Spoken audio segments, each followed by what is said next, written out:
رجعنا لكم فيديو جديد على قناة تحدي المعلومات مع ماما والأولاد. النهارده يا اصحابي التحدي مختلف خالص خالص خالص.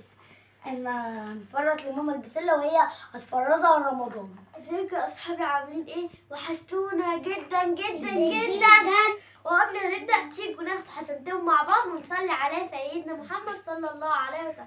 هي ماما يعني عشان ما عندهاش بنات احنا ما نعملهاش، لا احنا قررنا ان هي يا اصحابي نبصص البسله وهي ايه تفرزها على رمضان. قبل ما نبدا يا اصحابي ما تنسوش تعملوا لايك وسبسكرايب. صلي على سيدنا محمد صلى الله عليه وسلم زي ما حد قال لكم. سبسكرايب وفعلوا زر الجرس. السلام عليكم ورحمة الله وبركاته.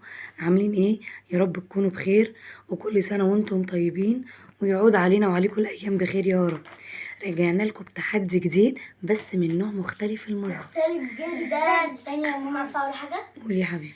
يا اصحابي والنبي اعملوا لنا لايك عشان احنا بنتعب في الفيديوهات دي. احنا والله بنتعب. احنا تعبرونا يا اصحابي، ادعمونا والنبي باللايك والاشتراك والله جميل بتاعنا. ودعموا اخواتنا في فلسطين.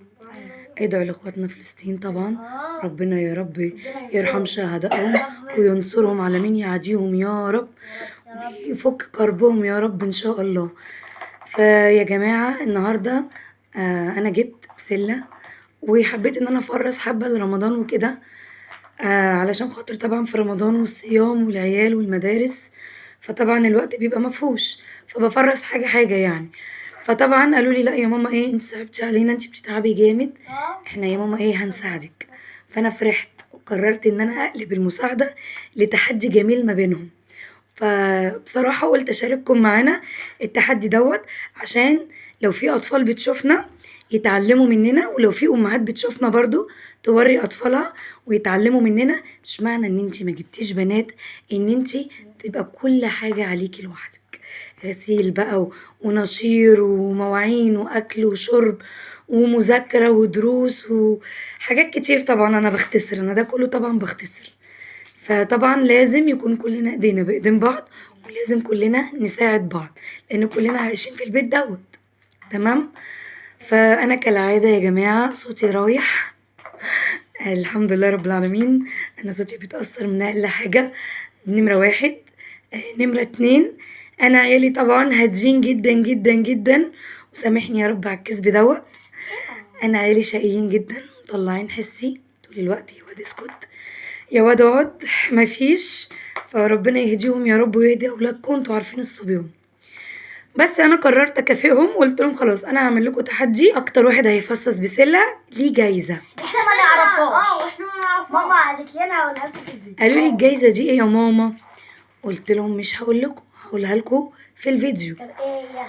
فانا هفاجئهم ايه زيكم، بس مش دلوقتي، في اخر الفيديو بعد ما اشوف مين اللي كسب هتديها لنا ومين اللي خسر هيبقى ليه مكافأة. وانا طالبة منكم طلب، انتوا يا جماعة فصصوا طبعا مالكوش دعوة بيا. انا طالبة من المشاهدين طالبة من كل واحد بيشوفني لوجه الله لوجه الله يدعي لأمي بالشفاء العاجل.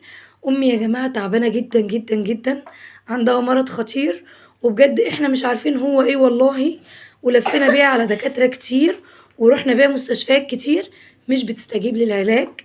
العلاج بيعمل معاه نتيجة عكسية، ما بقتش بتاكل ولا بتشرب، تعبانة جدا والله. ربنا سبحانه وتعالى يعني أدرى أنا بقول إيه. فأنا أسألكم الدعاء قدام ربنا لأمي، ربنا يشفيها ويعافيها يا رب، ربنا يشفيها ويعافيها، ربنا يشفيها الشفاء العاجل غير الآجل هي وجميع المسلمين وأمة محمد أجمعين يا رب، وربنا يجعله في ميزان حسناتكم.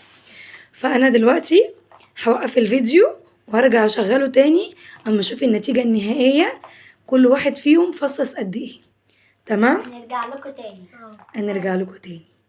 انا رجعت لكم تاني زي ما قلت لكم، واهو طبعا بعد خناق كتير وسرقه من بعض وحاجه. بصوا بامانه اتضايقت بامانه اهو، شايفين ياسين بيعمل ايه؟ مالكش عندي مكافآت. تمام. وطبعا لخبطوا لي القشر على البسله وادبا ليهم، هيفرزوهم قشرايه قشرايه وبسلايه بسلايه. يا لهوي يا اصحابي. بس يعني هم خلصوا 3/4 البسلة. اصحابي انا مين اللي اكتر؟ بصوا انا ماشي، ده ياسين. مين يا ده ماما؟ ده امانه. ده ايه ده؟ مين؟ بصراحة انا شايفة ياسين اكتر واحد. انا بعدي صح. مع اني انت يا صاحبي بعدي. اتاخرت. والله ماشي. هو كده كده اللي فاضل مش كتير، حاجات بسيطة. بس مبدئيا النتيجة الأولية ياسين، مع إنه بادئ آخر واحد اخر واحد والله يا اصحابي. هما صراحة كانوا يعني. عاملين نص اللي انا بس هو سريع. عامله. تمام. المره اللي فاتت برضه كان الفيديو ومكافئتك كبيرة يا ياسين، ايه هي؟ طبق بسلة باللحمة. ليه يا ياسين؟ بس لا، هي مش دي المكافأة، أنا بهزر معاك. امال ايه؟ المكافأة إن شاء الله بإذن الله ليك طلب هتطلبي مني أنا شخصيا، سيكون في إيه؟ في متناول الإيد.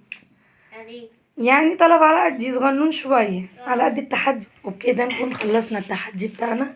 تحدي صغنون، بس أنا حبيت أشارككم تجربتي. ولو أي حد عنده ولاد وما عندوش بنات، يوري ولاده الفيديو ده. لازم تساعدوا ماما. لازم تصوروا معايا يا اصحاب عشان ما ينفعش. هي ماما يعني عشان ما عندهاش بنات لازم انتوا ما تصدقوش. تفضلوا كده تضايقوها. انتوا وطبعا بابا وماما. وانتوا ما شاء الله ملايكة ملايكة. احنا ملايكة. ربنا يهديكم. وما تنسوش الدعاء لأمي فضلا وليس أمرا. ولو أول مرة تشوفونا ما تنسوش تعملوا لنا متابعة ولايك واشتراك في القناة اللي على اليوتيوب، وتفعلوا زر الجرس. وهتوحشونا لحد ما نتقابل في التحدي الجاي. ويستودعكم الله الذي لا تضيع ودائعه، والله خير حافظا وهو أرحم الراحمين، في حفظ الله. واستنوني أنا واللي بيجننوني.